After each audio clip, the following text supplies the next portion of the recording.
Hi, I'm Johnny Heller, back with the new For the Hell of It, and this one is almost hot off the presses.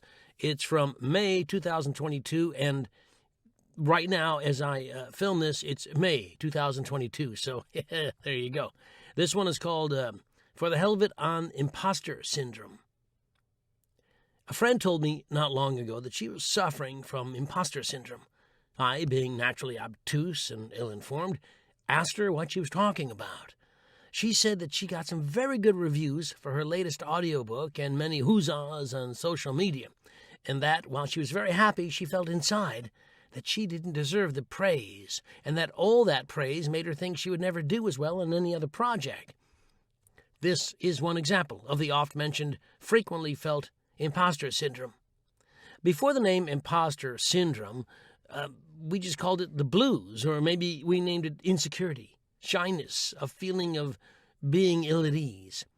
I'd never heard of it until friends and Facebook friends, who are like real friends, but you have absolutely no clue about them at all and only know that their opinion of you and your posts are really important, like probably the most important thing in your life, mentioned being in the midst of it.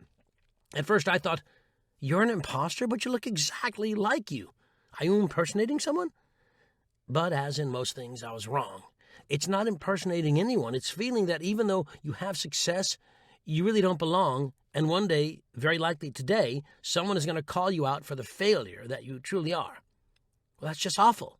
What a horrible way to feel. I have to admit that I have never felt this. I've worked my butt off. You can look. I have no butt to be whatever it is that I am now. I've worked hard to be a fine actor and a creative force and a good coach and a relatively decent person. I say relatively because in comparison to the Jivaro Indians of the Amazon rainforest, who are cannibals and head shrinkers, I am pretty damn nice. When I get accolades for a fine performance, I've never thought that I didn't deserve the praise. I didn't set out looking for praise, but if I did a good job, it's not in me to pretend I didn't. I hope and try to do a good job in every job I do. Sometimes people notice, sometimes they don't. It doesn't matter to me as long as my client, the author, and the publisher know that I did a good job. And I know they think that because they hire me again. I think a lot of our imposter syndrome stuff comes because we live in a world where everything we do gets praised, even if it's mundane. Did you go to school today? Good job. You showed up for work today. Wonderful. It's good that you are doing the thing I'm paying you to do. Good job. You paid your rent. Good. You know what? You can stay as long as you keep paying the rate we agreed on. Good job. Many of us got awards for attending school when we were kids. Why? That was our job. Where else were we going to go to learn fictitious American history? I think, and I admit to not being a licensed therapist, although I am a licensed driver and I did go to therapy, that we have grown up with so much praise and acceptance for mundane, stupid, quotidian things. Oh, go look up quotidian. It's a fantastic word, and I'm afraid that if we don't use it more, it will be removed from the dictionary. That we don't understand how to handle or accept praise for things we do that are actually praiseworthy. If we get a party for just showing up, how do we manage it when we not only show up but truly excel at something? In the audiobook world, we sometimes get praised for our performances. We might get an earphone or a Sovas or an Audi or an independent audiobook award or a Joey. I am really pushing Joanna to start handing out awards. Soon we might have a PANA award, and you might win one of these, and you might smile, and you will post it, and you will be gushed over, and people will buy you drinks. Not Paul Rubin or even Paul Woodson probably, but other people will. And a little voice in your head will be telling you that you don't deserve any of this. The voice, who we will call for the purposes of this article Sean Pratt, will say, "Hi, I'm Sean Pratt. This award is a sham. This praise is a joke. You aren't really any good. You are at best lucky. Lucky for now, anyway." When this happens, you have to stop whatever you're doing and say, "Shut up, Sean Pratt. You just shut up, you ginger bastard." In fact, let's say it together. Just take a moment and say it with me. Shut up, Sean Pratt. You just shut up, you ginger bastard. Doesn't that feel better? You don't even have to name your voice Sean Pratt. There may be other names that work better for you. Joe Hempel, Sarah Puckett, Jen Lee, or Bill Lord are all fine names that could work just as well as Sean Pratt. Sean Pratt works for me because Sean actually frequently calls me late at night just to tell me that I am not really very good. He texts me stuff like, "You're not all that. You're not even half of that. You're a talentless little hobbit." And I just let it roll off my back because I know it's just jealousy.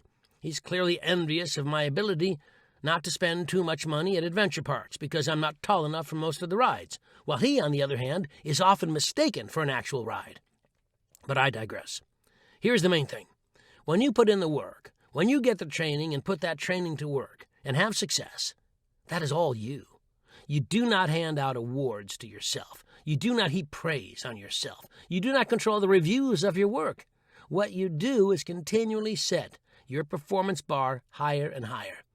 It brings you more work and more clients willing to trust you to tell their stories. If you get praised, wonderful. You do not control that. You only control your work, your performance, your craft. We are confusing recognition with results. They are not the same.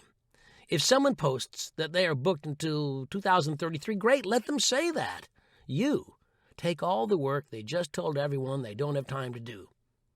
I cannot cure imposter syndrome. I can only tell you that if you are doing your job correctly, there is no imposter. There is only you. And that the only person who counts is you. When the publisher hires you, it's because you are to them the very best choice to tell the story. Isn't that what you set out to do? Then where's the imposter? I grant you that this is a serious issue. And if you feel depressed, sad, unable to cope, I am not the answer for that. Please seek help from a qualified therapist, not a social media know-it-all who tells you what to be concerned about and how what to be concerned about and how to show that concern in a way palatable to them. Screw that. Get some help. Get out of your head and out of your way and your own wonderfulness. This is a very hard job. Take the time to stop. Look at how far you've come and give yourself an attaboy. Own it. It's yours. And that's For the Hell of It on Imposter Syndrome. Want to let you know that coming up, Sean Pratt and I are looking to set up an August date for New York City. Sean Pratt, the ginger bastard, set up a New York audiobook workshop in August, I think.